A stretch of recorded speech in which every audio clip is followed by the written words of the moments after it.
Students आज हम करेंगे एक्सरसाइज 8.2 और इसका क्वेश्चन नंबर है 4। देखो बेटा ये क्या क्वेश्चन है, state whether the following are true और फॉल्स। ये ट्रू फॉल्स टाइप का क्वेश्चन है, यहाँ पे आपको दिया हुआ। अगर आप इसका किसी का भी आंसर अगर ट्रू या फॉल्स आप लिखते हो तो आपने अपने आंसर को यहाँ पे जस्टिफाई भी करना है। जस्टिफाई का मतलब ये हुआ कि आपने बेटा वहाँ पे रीज़न भी देना है कि आप क्यों उसको ट्रू या फॉल्स मान रहे हो।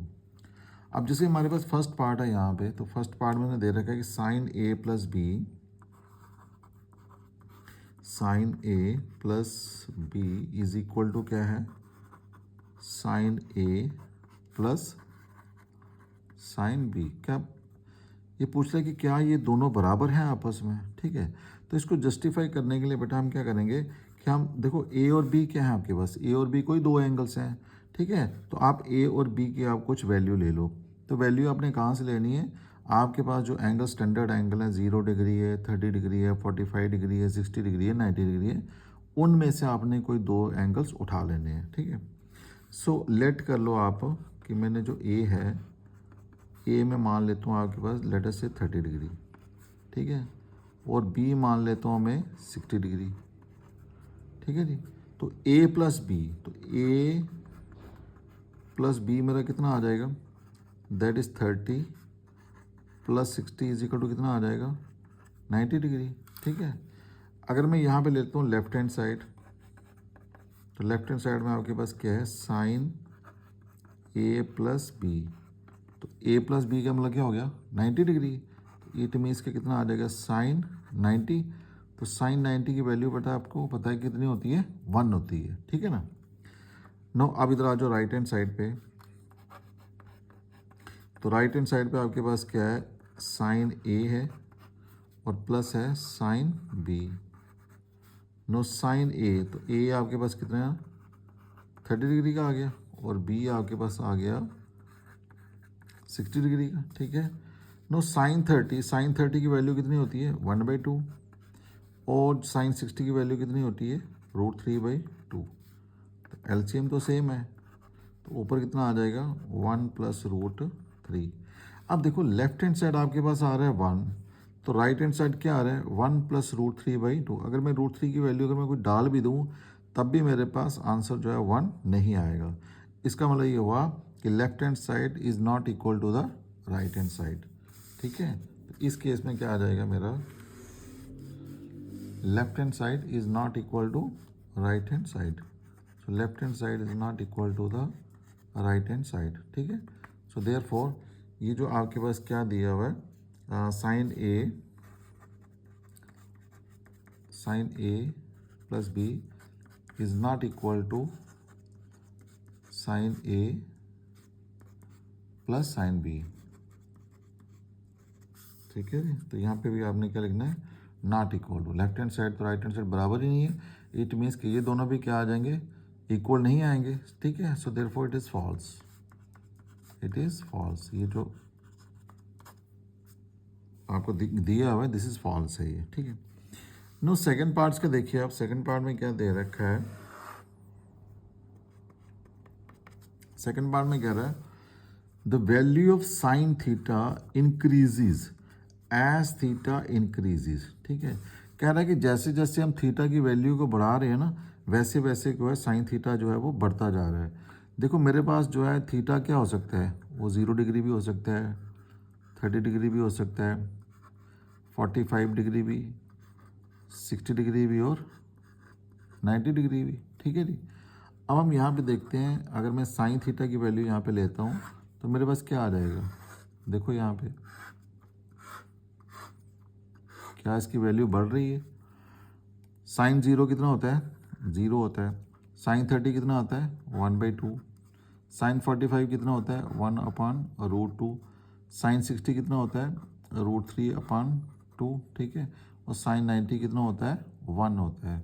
तो इट मीन्स देखो स्टार्ट वाली वैल्यू क्या है, मेरे पास 0 है, तो 0 से बड़ा ही है 1/2, तो 1/2 से बड़ा आ जाएगा 1/√2, और इससे बड़ा आ जाएगा √3/2, और 1 तो इन सबसे बड़ा ही है। इट मीन्स कि यहाँ से आप क्लियरली देख सकते हो कि जैसे जैसे मेरा एंगल बढ़ता जा रहा है वैसे वैसे मेरी साइन थीटा की वैल्यू भी क्या हो रही है, बढ़ती जा रही है। इट मीन्स जो हमारे पास value of sine theta increases as theta increases, ठीक है। तो ये क्या आ जाएगा, इट इज़ ट्रू। तो यहाँ आप ऊपर थोड़ा सा और भी लिख सकते हो, as theta increases the value of sine theta also increases, ठीक है जी। So therefore it is true, इसलिए ये क्या है, ट्रू आपके पास, ठीक। नो थर्ड पार्ट में देखिए क्या है, यहाँ पे कह रहा है the value of cos theta, पहले साइन लिया था, अब क्या ले रहा है, कॉस ले रहा है। कह रहा है कि कॉस थीटा की वैल्यू भी बढ़ेगी जब हम थीटा बढ़ाते रहेंगे, सेम चीज़। अब हमने साइन की जगह क्या लिखना है, कॉस लिख लेना है। तो सेम टेबल यहाँ पे भी बना लो। तो ये आपके पास क्या आ जाएगा, दिस इज 0 डिग्री, 30 डिग्री, 45, 60 और 90 डिग्री, ठीक है जी। तो ये आ जाएगा आपके पास, दैट इज कॉस थीटा। तो देखिए कॉस जीरो इज 1, ठीक है। इसी को उल्टा कर दो, यही होती है कॉस थीटा की वैल्यू। तो कॉस 30 कितना आ जाएगा, √3/2, ये आ जाएगा 1/√2, ठीक है। ये आ जाएगा 1/2 और ये कितना आ जाएगा 0। अगर आप बीच की वैल्यू ना भी देखो बेटा, क्योंकि रूट है, हो सकता है आपको समझ ना आ रही हो, तो आप ये तो देख सकते हो ना कि स्टार्ट वाली वैल्यू क्या है, 1 है, और लास्ट वाली वैल्यू क्या है, 0 है। तो 1 से 0 की तरफ मूव कर रहा है। इट मीन्स कि पहले 1 था, फिर क्या आ रहा है 0, तो वैल्यू इसकी क्या हो रही है, कम हो रही है, ठीक है ना, ज़्यादा नहीं रही, बढ़ नहीं रही इसकी वैल्यू। जैसे यहाँ पे क्या था कि स्टार्ट में 0 था और लास्ट में क्या था, यहाँ पे देखो, स्टार्ट में 0, लास्ट में क्या है, 1 है। इट मीन्स अगर आप बीच वाली वैल्यू को ना भी देखो तो यही इंडिकेट कर रहे हैं कि 0 to 1 की तरफ आप मूव कर रहे हैं। इट मीन्स कि इसकी वैल्यू क्या हो रही है, बढ़ रही है। यहाँ पे क्या है, 1 to 0 की तरफ मूव कर रहे हैं। इट मीन्स कि इसकी जो वैल्यू है वो कम हो रही है, ठीक है।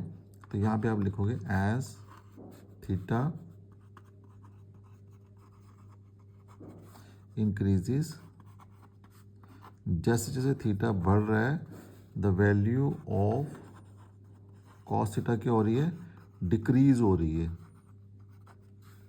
So therefore it is false, ये क्या आ जाएगा, फॉल्स हो जाएगा, ठीक है। हाँ, अगर यहाँ पे ऐसे लिखा होता the value of cos theta increases as theta, नहीं, the value of cos theta decreases, यहाँ पे अगर इंक्रीज की बजाय क्या लिखा होता, डिक्रीज लिखा होता, तो फिर ये वाली स्टेटमेंट क्या होती, ट्रू होती। बट इस केस में ये वाली स्टेटमेंट क्या है, फॉल्स है। चलिए नेक्स्ट पार्ट देखिए, फोर्थ पार्ट आपका। तो फोर्थ पार्ट है बेटा, उसने क्या दिया हुआ है, यहाँ पे दिया हुआ है कि साइन थीटा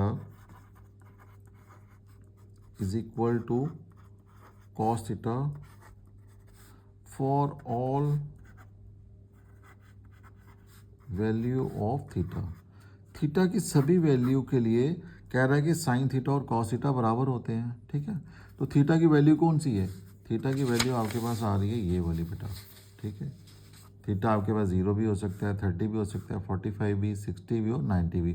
तो यहाँ से आप थीटा की कोई भी वैल्यू ले लो, ठीक है। चाहे आप 0 ही ले लो यहाँ पे, तो 0 पे भी आप चेक कर सकते हो कि लेट कर लो कि थीटा मेरे पास क्या है, 0 डिग्री है, ठीक है। अगर थीटा मेरे पास 0 है तो साइन 0 कितना होता है, 0 होता है, और कॉस 0 कितना होता है, 1, and 0 is not equal to 1, so therefore this is false, it is false, ठीक है। आप 0 के बजाय 30 डिग्री ले लो, 40, हाँ 45 डिग्री लोगे ना बेटा आप वैल्यू, तो फिर ये दोनों वैल्यू क्या हो जाएंगी, ट्रू हो जाएंगी, ठीक है। इट मीन्स कि ये जो गिवन स्टेटमेंट है आपके पास, ये ट्रू होगी only when theta is what, theta is 45 degree, ठीक है। तो अगर आपको ऐसे आ जाए क्वेश्चन कि बताओ कि ये स्टेटमेंट किस एंगल पर ट्रू है, ठीक है, अगर ऐसा आप पूछ ले वो, तो इट मीन्स कि जब थीटा आपका 45 डिग्री होगा तो उस केस में ये वाली स्टेटमेंट ट्रू होगी, क्योंकि साइन 45 की वैल्यू भी कितनी है, 1/√2, ठीक है। और ये नीचे देखो आप, कॉस 45 की वैल्यू भी कितनी है, 1/√2। इट मीन्स 45 पे ये ट्रू है, इसको छोड़ के बाकी सारे एंगल पे ये ट्रू नहीं है। लास्ट बचा है cot is not defined for, fifth part है cot A is not defined for A is equal to 0। ठीक है जी। अब देखो कॉट ए, तो कॉट ए आपके पास क्या होता है, cot A is cos A अपान में क्या आता है, साइन ए। ठीक है जी। अब मैं ए को रखता हूँ 0, तो ये क्या बन जाएगा, cot 0 degree is equal to क्या आ जाएगा, कॉस 0 अपान में क्या आ जाएगा, साइन 0। ठीक है। No cos 0 is 1 but sine 0 is 0, so which is not defined.